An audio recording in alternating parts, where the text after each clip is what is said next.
All right. Welcome to the latest edition of Overreaction Monday. Rich Eisen along with Chris Brockman right here, courtesy of the Rich Eisen Podcast Network. And if you're taking this in through our YouTube channel, you're seeing that I'm correcting the ears that I have in my head right now so I can hear myself. I can show you all ingredients of the hot dog, which may not like it. That's right. They're letting you through the underneath the hood. We say hello if you're checking us out on our YouTube channel, youtube.com/Rich Eisen Show, or whether you're hearing us wherever you get your podcasts, courtesy, as I mentioned, of Rich Eisen Podcasts, as well as ESPN Podcasts. Week 2, mostly in the books. We're recording this before the Week 2 Monday night doubleheader. An actual doubleheader. Games. It's a pretty big Monday night, to say the least. I love it. But good to see you, sir. Hey, great to see you, man. Lots to react to or overreact. What a crazy Sunday. I know. Certainly the one in Dallas was off the charts. Unreal. I know. The Patriots-Dolphins game was crazy. Cincinnati, Jacksonville.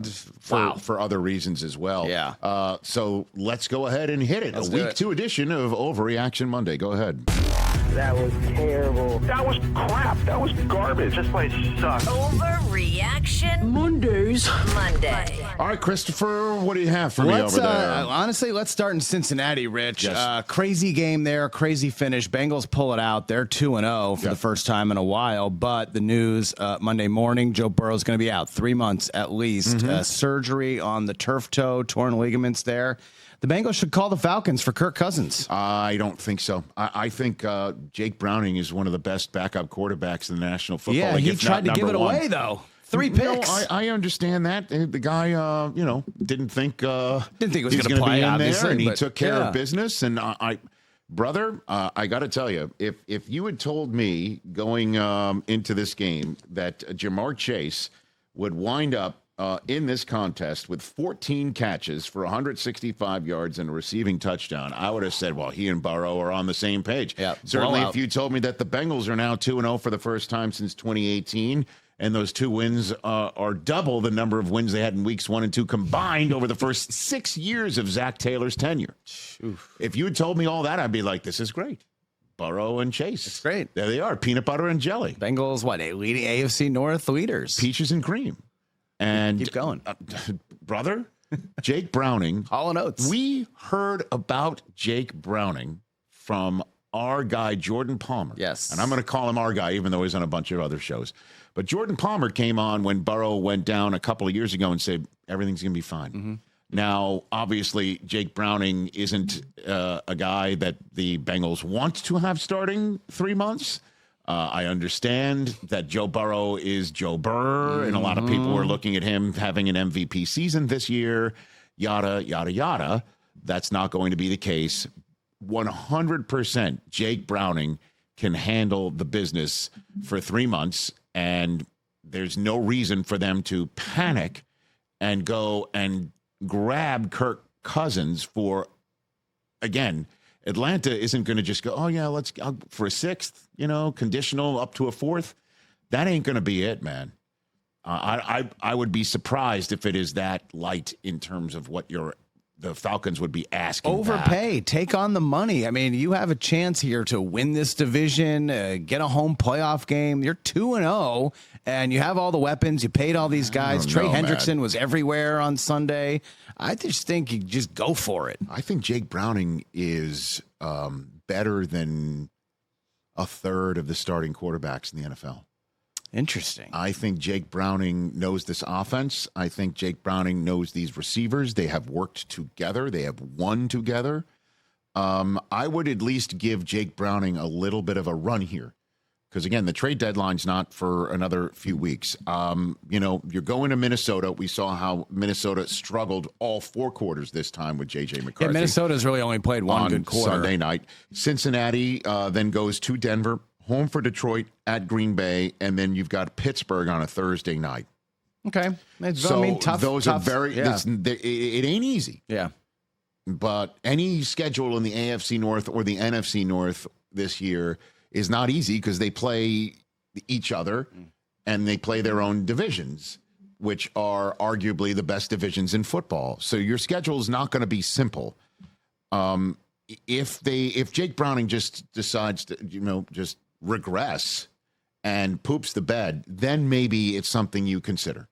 And it's something that I think Cousins would be, get me away from wearing my helmet and looking miserable the entire night, entire game, and I get to throw to Jamar Chase and T. Higgins. What they need to do maybe is, one of the best memes that I saw or posts that I saw is 100 million obese people in America, and the Bengals can't find 5 to protect Joe Burrow. I saw that. That's pretty funny. I mean, so put it all together, and I think the Bengals have to figure out what to do on the offensive line if there's anything for them to figure out in the short term. It's unfortunate. Major bummer. I like Jake Browning a lot. Okay. Right now, this is an overreaction, and let's move on. Probably the game of the day on Sunday in Dallas. Giants, Cowboys. Yes. Unbelievable game. Yes, indeed, sir. The Cowboys are the second best team in the NFC East. That's an overreaction as well. They were almost 0-2, brother. I don't know what the Giants were doing playing soft coverage at the end of the fourth quarter. What were they afraid of being beaten deep? So Brandon Aubrey would get a chip shot, which is for him a 50-yarder.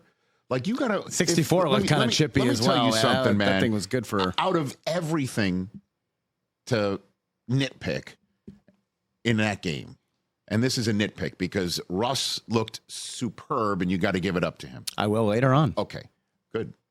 On the flagship show or on this podcast? On this podcast. Okay, very good. So then I'll leave that aside. Okay. For the Giants knowing that Brandon Aubrey can boot one from 70, because he is the king of 60-yard field goals that announcers go, that would have been good from 70. It's effortless what he does. Okay. Yeah. So you can't be just saying, hey, take your 10, 15 yards underneath to get to midfield. You can't do that against him. You've got to put stop changing your freaking defense up when the game is on the line. Why do coaches do that? It drives me insane. Go ahead. If you're going to get beat deep, get beat deep. But at least you're putting the pressure on Dak Prescott in a manner that you can do it with just 4 guys. And then what? Then you're just going to say, here's the middle of the field. Go and give Brandon Aubrey a shot from the star. That one drove me absolutely nuts. The Cowboys are beatable by the Commanders, and the Cowboys showed that they're beatable by the Giants as well. They were, again, almost 0-2, and by the way, for the first time in a very long time, here's a stat that I saw that I will throw out to you right here, that the Dallas Cowboys have not been 0-2 for now 14 straight seasons, which is the second longest such streak. The Packers have gone 19 seasons without being 0-2. No way. Great stats. Dak Prescott is 5-0 in week 2 following a week 1 loss in his career. And the only person since 2010 who's better in that regard is Aaron Rodgers, who's 6-0, which is why I guess the Packers have gone 19 years now without being 0-2. So the Cowboys were almost there and should have been there. The Giants had them in the same way the Cowboys had the Eagles the week before. So I look at the Cowboys compared to the Commanders, right? And I think that we saw the Commanders age last week. Sure, they were playing on a short week on the road, but Dak has looked better than Jaden Daniels through 2 weeks. And maybe one of the biggest surprises in NFL this year is Javonte Williams. Yes. He has been awesome in that Cowboy backfield. And you got Austin Eckler now out for the season, and you got Bill Krosky and a lot of unknowns on the Commanders backfield. I kind of like the Cowboys better right now. I like Bill Krosky. Bill Krosky. Nice to meet you. Here's a good one from stat for Javonte Williams. And yes, you're correct. They are better than we think. It's a long marathon. I still think the Washington Commanders are a better team. Okay. And the Giants, coming into the season, were a higher registered team. Like, I don't sleep on this team. And they almost pulled it off. Okay. And Russ looked terrific. Javonte Williams is the first Dallas running back with 3 or more rushing touchdowns in the first 2 games of a season since Marion Barber III in 2009. Okay. So he's done something that the Cowboys have not seen from the running back position in well over a decade now and a half. So I'll give it up to them. I'll still call this an overreaction. The Commanders, again, give pause because they did not look great in week 1 and then certainly didn't look good in week 2. Looking at the other results of the other teams that they played, okay? 1, The Giants threw the ball deep all over the place. The Cowboys have a secondary problem. Trevon Diggs does not look like Trevon Diggs, okay? I don't know if he's all the way back healthy, even though he's healthy enough to play, apparently. So that's number one. They didn't give up the deep ball to the Giants, who deep balled their way almost to the win column in Dallas, number one. Number two, the Detroit Lions smoked the Chicago Bears, giving you an idea of just how good the Packers may be.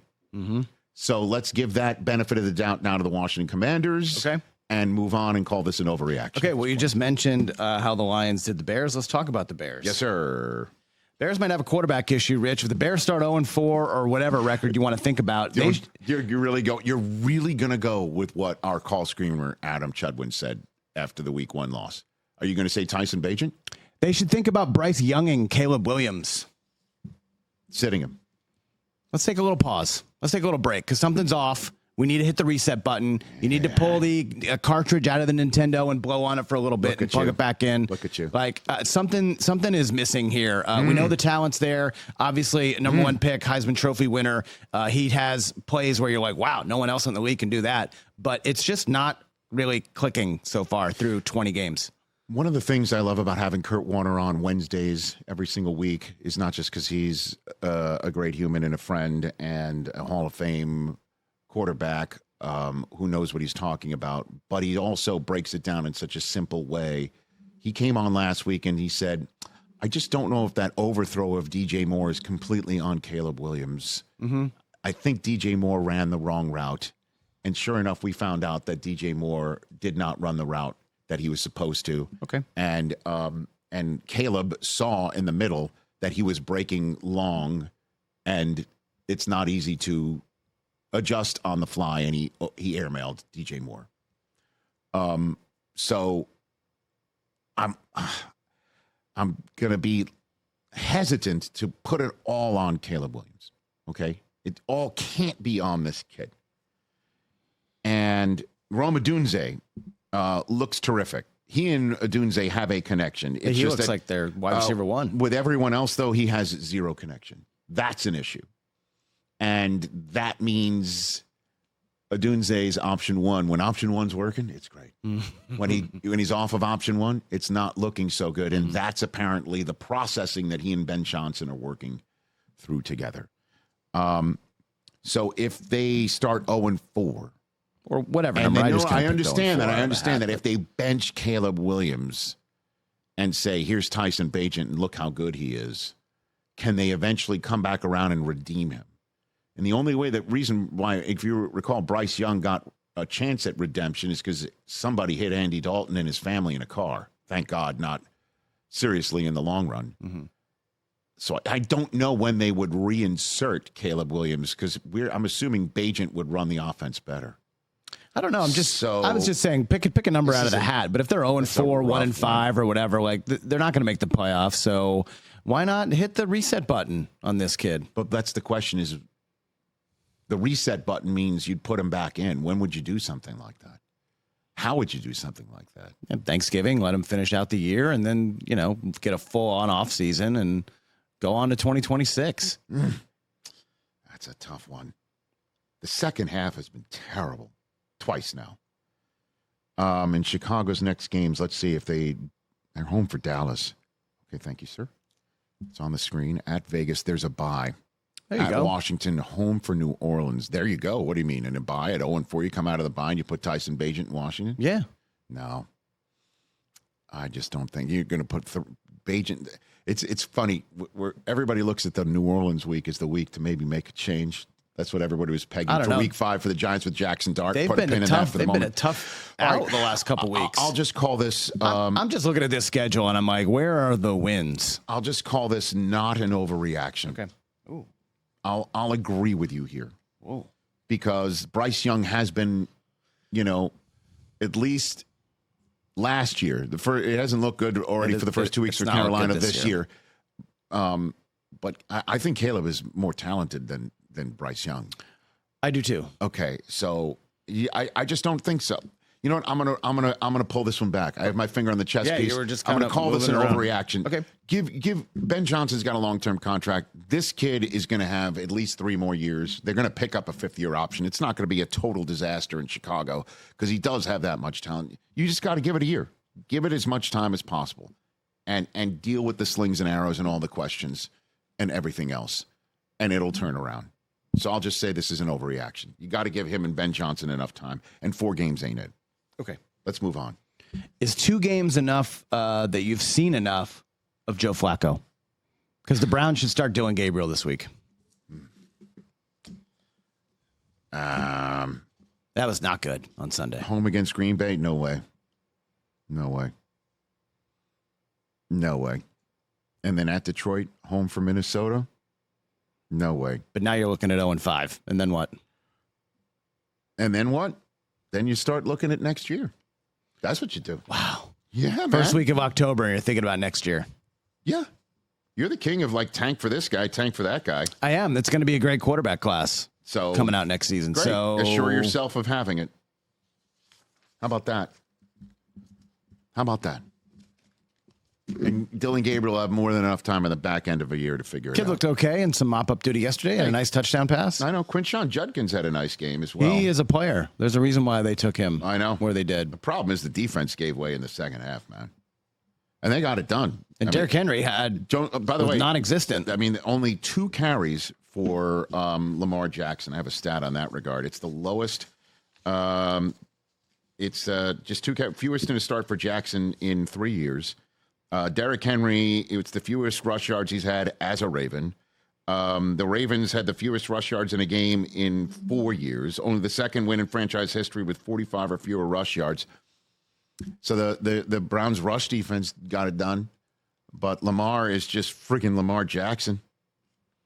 His evolution as a passer is so impressive. How about this one? 11th career game with 4 or more touchdown passes or no interceptions. That's the most by a quarterback before turning 30. And Mahomes is now in second place in that regard. Ooh. And Mahomes has 1 more game as a 30-year-old, as less than 30 years old. So, listen, Dillon Gabriel's not the answer. And at some point, they're going to figure out some time for him. But it's not yet. We're not ready yet. Okay. On another overreaction. What else you got? I'm going to agree with one soon. I know. I think you are at some point. Okay. Maybe this one. All right. Because what's going on in Indy, I think, is pretty special. Okay. Jonathan Taylor is the best running back in the NFL. Colts are a playoff team. I don't think that's an argument right now from me. You're not hearing any argument from me right now. Man, he is a workhorse. And you know who's helping unlock it? Danny Dimes. At this point, sir, Danny Dimes is playing so well. We have to upgrade him to Danny Dollars or Danny Diamonds. Danny Diamonds. I'm down for Danny Diamonds. Danny Diamonds. I'm down for Danny Diamonds. That is, let's make that a thing. Danny Diamonds. We need to make bro. Danny Diamonds a thing. I'll keep trying. You know, I keep trying to name nicknames to get picked up. I know. And you frequently don't agree with them. You know, it wasn't great, your previous efforts. But I think the this natural for Matt Ryan. We had a decade run with that one. I think Danny Diamonds can be a winner. Bro, they are a playoff team. And as a matter of fact, by the end of tonight, if the Bucs take care of business in Houston, they have a 2-game lead on supposedly the best other team in the division. Jacksonville, though, has acquitted itself pretty well, going 1-1 in the first couple games in that regard. Jonathan Taylor, 10th career game with 100 or more rushing yards. That's the most in Colts franchise history. And over 200 scrimmage yards now in 5 games, behind Edgerrin James for the most in history for the team. He's a Hall of Famer. Edgerrin James. He has 5. Edgerrin James has 6. And he broke the second place tie with Lenny Moore and Marshall Faulk, both in the Pro Football Hall of Fame. Heard of all of them. So, yeah. And how about this one for Danny Diamonds? 4th player in Colts history with a 100 or better passer rating in each of the first 2 games of the season.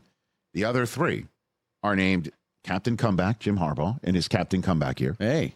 Okay. And he's in the Ring of Honor. Yeah. And the others are named Johnny Unitas and Peyton Manning. Hey, now.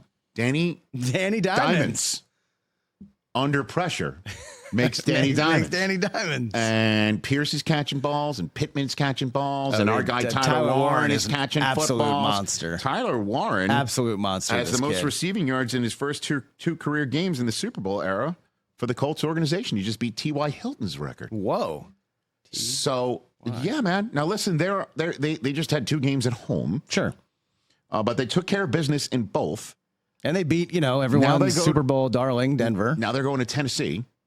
And they come out here to the Rams before having 2 more at home against Vegas and Arizona.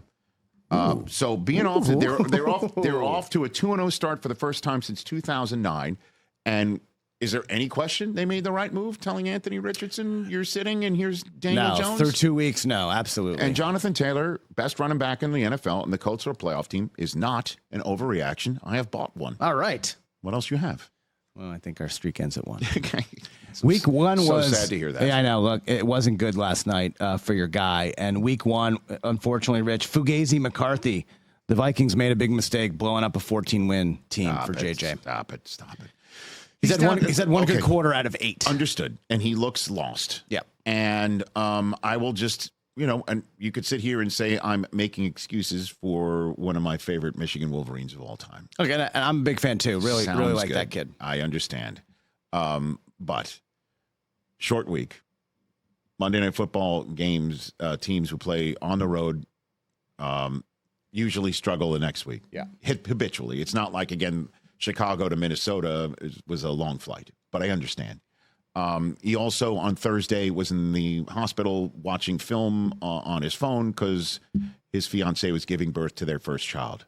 Okay. Rome, by the way, Micah. I don't know why that's the kid's middle name. McCarthy. Love it. And so I will just say also their center went down on Sunday night. When your center goes down, not great. Ever. Yeah, not great. Ever. And he's down, at one point, he was down to his 3rd left tackle. The offensive line is a mess in Minnesota right now. And they did a lot to improve that. Mess. The Bears essentially rushed 4 on the kid all night in that Monday night game. Yep. And Atlanta, man, let's give it up. Let's give it up to the Atlanta Falcons. We may soon learn that the Atlanta Falcons finally have a defensive line, have a pass rush. Yeah. Okay. They went and hit the heck out of that defensive line and pass rush in the draft in Green Bay. And sure enough, voila, they had a 53.3 quarterback pressure percentage in that Sunday night game. It's their best pressure percentage in, wait for it, 7 years. 6 sacks in week 2. It was tied for the most of the game for the first time in 7 years. That game against Arizona, they had 7 sacks and that best quarterback pressure rate. And only 179 sacks since that game. Only team in the NFL since that date to have fewer than 200 sacks. They might have found something here. Okay. And let's not forget Baker Mayfield was having a long day on that first week 1 Sunday until they maybe could have won that until a kid that, J.J. McCarthy helped prevent beating Michigan, caught 2 touchdown passes against the Buccaneers in Ibuka. So I will just say, ride it out. They got the right coach. They have the right system. Jordan Addison's out too. Let's see what it looks like middle of the season. At what point does Justin Jefferson start looking around and getting pretty frustrated? Brother, I got to tell you this. Also, I love the guy. But again, Kurt Warner last week says that pick 6 on the Monday night game in Chicago, I kind of think Justin Jefferson didn't run the right route. And Justin Jefferson, the next day, he also said on our show, I don't know if we're ever going to find out if Justin Jefferson's going to say that. Right. To his credit, Justin Jefferson said, I broke the route off too early. So we look and we say, that guy doesn't know what he's doing. And then we find out, it's a team game. Let's just all breathe. Okay. They are 1-1. They're not 0-2. And we'll see what does happen. Now, they have 1 home game against Cincinnati and then 2 on the road to become the first team in the history of the International Series to play back-to-back games in separate countries. No one's ever done that. No one's ever gone to Ireland, put their stuff on a plane and say, move it to a makeshift spot in London. And they are taking on the Steelers and the Browns in those games back to back before they have a week off, and they're going to need it because they have Philadelphia coming into their house after that, which if you think Atlanta's going to make a tough day for you, you got another thing coming. So I'm not going to sit here and say they made a mistake blowing anything up. Jordan Addison's not there, and the offensive line isn't healthy. Okay. Onward. Overreaction. What else you got? Let's talk about a team that is 0-2 and just dropped one to the Philadelphia Eagles. Something's not right with the Chiefs on offense, and I don't even think Patrick Mahomes can take this Chiefs offense to the playoffs. He needs help ASAP. Well, he needs Xavier Worthy back healthy, and then he also needs to get Rashee Rice back after 6 weeks. You know, is it going to be too late, though? I don't think so. I mean, it'll be too late maybe to win the division. The Monday night winner in Vegas is 2-0 and has the outright lead through 2 weeks and has a 2-game lead over the Chiefs. And if it's the Chargers, 2.5-game lead over the Chiefs. So it might be too late after 6 weeks for winning the division. That said, the Chiefs have a Sunday night game against the Giants and then have a home date against the Ravens. So let's just say they're 1-3. Then they're at Jacksonville with a home date against Detroit. That will be a big game, potentially to go back to 500 before they visit Vegas and then have a Monday night home date from Washington. Again, that home schedule in Kansas City is brutal. Absolutely brutal. Because, again, the West plays the North. Actually, the West plays the AFC North. And the South. Let me get this right. No, they play the AFC South right here. Yeah. Just trying to peg it all out as to which they play. It ain't easy. I just look at their offense. It is not easy. They scored 21 and 17 in the first two games. They play the East. And you look at some of the NFC teams that they're playing against, and there are some high-powered offenses there. I just don't think they're. What happened to the fun Andy Reid, Patrick Mahomes offense? Watching this team play offense is just like, oh my again, God. They had Mahomes can't be your leading rusher. They had the most drives last year of 10 or more plays. Yeah. The days of take the top of the defense off are over. They wanted it to return this year. Xavier Worthy getting knocked out by Travis Kelce running his route at the wrong depth after 3 snaps hurt. And I'm going to say this a little bit more on the flagship show is the bounces have not gone their way. The breaks have not gone their way. Sometimes it's of their own making where Chris Jones takes the wrong path to the quarterback on 3rd and 14. They lose the game. Don't give it back to Mahomes, who could have won the Brazil game if he had it in his hands. If Chris Jones kept Justin Herbert in the pocket, right? They might have gotten the ball back. And then Mahomes said, hey, if I put the ball in Kelsey's body, he scores a touchdown, and we're on top of the Eagles. Instead, it's further out. Ball pops off of Kelsey's hands. Could have grabbed it anyway, short. And the Eagles are right there on the spot. So some of the breaks that helped them go 15-2 last year are now some of the breaks that might wind up for the Eagles to wind up going 15-2. We will see. I'm not sounding the alarm on the Chiefs just yet, but he needs help. The help is thankfully for them there if they come back, if Worthy can play healthy and Rashee Rice stays out of trouble again. So the help's on the way. Mahomes is on a pace for 1,000 yards rushing. That's not a good sign. That's not what you want. No, not a good it sign. Would be great if Pacheco could be a 100-yard-a-game guy. Yeah. And certainly it would be helpful if they can get 150 out of Pacheco and Kareem Hunt, but sometimes they just go away from it. I'm not sounding the panic alarm just yet. It's strange. I want to make the Chiefs fun again. That's what I'm thinking about. Sure. You know who is fun? It wasn't fun in week 1. Really fun on Sunday. Russell Wilson. He's going to be the Giants starting quarterback the entire season. Now you're there. Oh, God. What a great one, Chris. That's that already right there. That is the Overreaction Monday subject topic bar as the clubhouse leader of your best for the 2025 season. Thank you. Now. Because it's just like, when's Jackson Dart going to start? They got to start Jackson Dart. You even said to TJ on What's More Likely on Friday, what are the odds? Do you really think Russell Wilson's going to play a good game in Dallas? And now I was after stunned. And then, hey, man, after a 450-yard effort. Is that the most of his career? 30 of 41 for 450 yards. It's his second career game with 450 more passing yards. So it is not. Okay.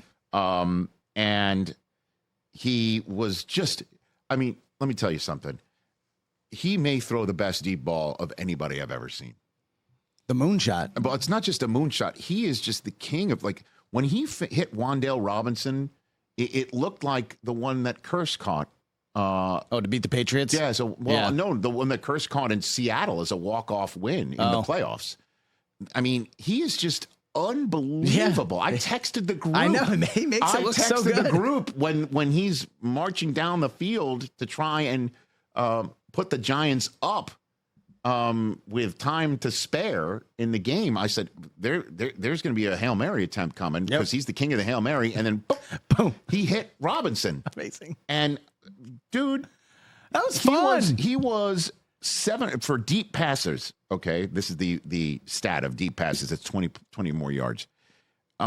He's now thrown 66 deep pass touchdowns since 2018. That's the most in the NFL per next game stats. 10 better than any other player.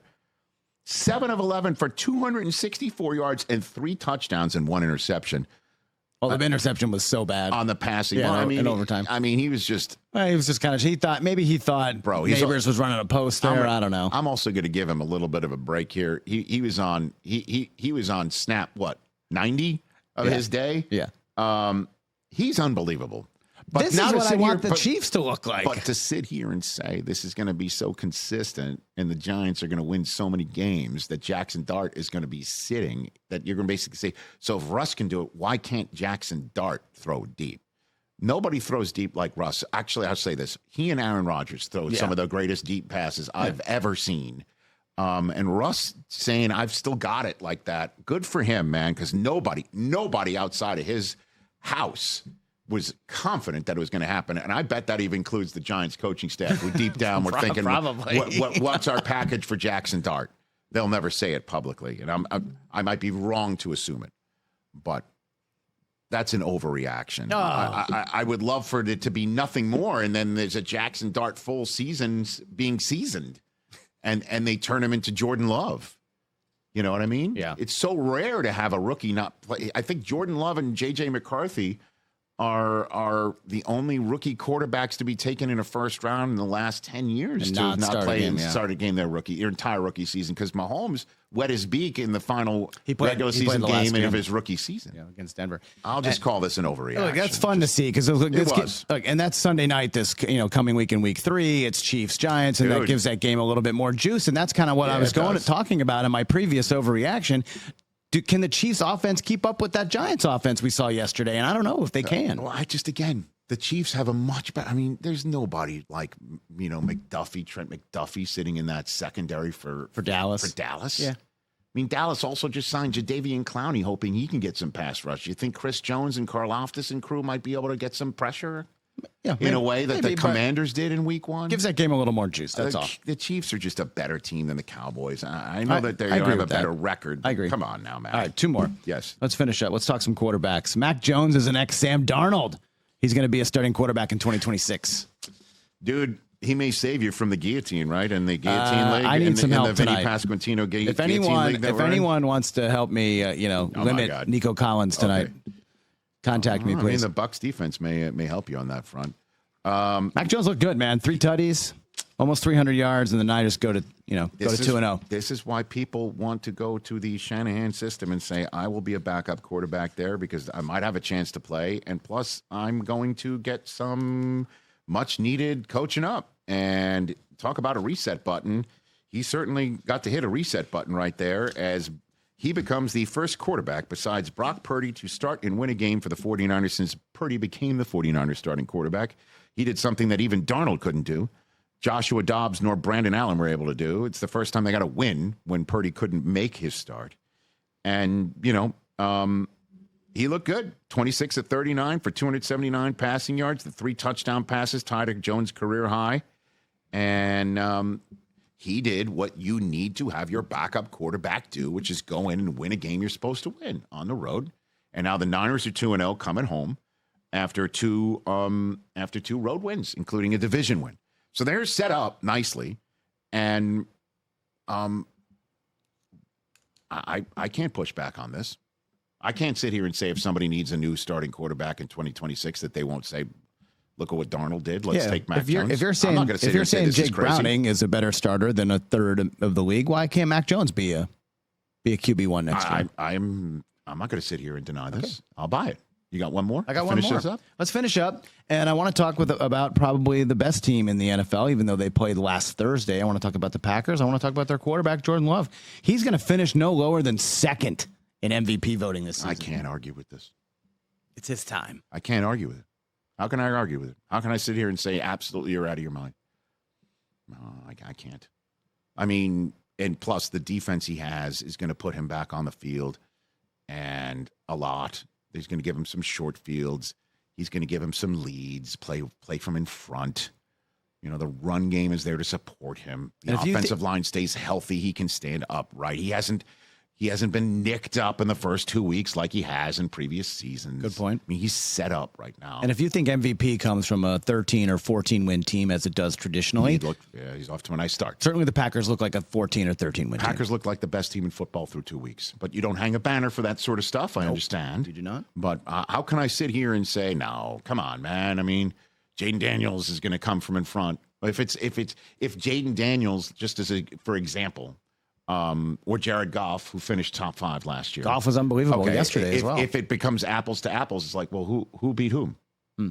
So, you know, he's even got a tie break. MVP tiebreakers? But, you know, the usual suspects are already out there in Lamar and Josh Allen. And I think that's why you put 2 here. And you're like, well, that means he would take one of those 2 and knock them down a peg. You see what I'm doing. I understand what you're doing. But I can't sit here and say that's an impossibility. Come on now. That would be denying the ceiling for this guy isn't as high as it could be, and I won't do it, can't do it. And the Packers have eviscerated 2 opponents, eviscerated them. And the Lions going ahead and doing what they did to the Bears shows, okay, they're good. Mm-hmm. They had a chip on their shoulder to tell Ben Johnson, oh, we hear this narrative that we miss you so badly. Here's a 50 burger for you to chow down in front of everybody. So how's that taste? I understand, but the fact that they were able to do it shows maybe the Packers are just that good. And it could wind up being a week 1 thing. But at Cleveland is next for them. And then they're at Dallas, and you just know. That's getting cranked up. They are just going to be raring to go. Then they're home for Cincinnati, so they're going to have Cincinnati's backup. And I know we started this by saying I believe in Jake Browning enough, but to go into Lambeau and win that game, then they're at Arizona. Then they have that big one against Rodgers in Pittsburgh, and you know they're going to want to serve something up to him too. And we're all going to make that about Rodgers and what's on his shoulder, right? But don't forget, there's a reverse. Home for Carolina, and then here's the big one, the Week 10 Monday Nighter on our friends on the Disney family of networks. And we could possibly, look, I don't want to jinx it or anything. All undefeated? Undefeated in that game. Brother, I know a bunch of executives who are part of the Rich Eisen Show team these days, and who are, as Stuart Scott would say, big ups as they hit their knees at night for that to be an undefeated contest. But you look at that schedule, there's not only winnable games, but enough for him to rack up stats. Certainly when it could be like, well, who's his number 1 receiver? He's doing that without a number 1 receiver. And Jaden Reed's going to be out maybe 2 months now. So it's all set up for for Jordan Love to do what you're saying. Oh, and by the way, Jordan Love is scheduled to be our first guest on Tuesday's flagship show. Hey, now, how about that? I'm not saying that just because he said yes to coming on our program, but that helps. It sure does. Good to see you, Christopher. Good to see you, Rich. Again. We're back. Overreaction Monday on Tuesday's program as well. No Contest Wrestling going to be making its way to you from WrestlePalooza coming up. We're just expanding We're everywhere, horizons baby. here. We're everywhere. Let's go. And Disney Plus and the ESPN app and ESPN Radio everywhere, every single day from 12 to 3 Eastern for the Rich Eisen Show. For Chris, I'm Rich. Peace out.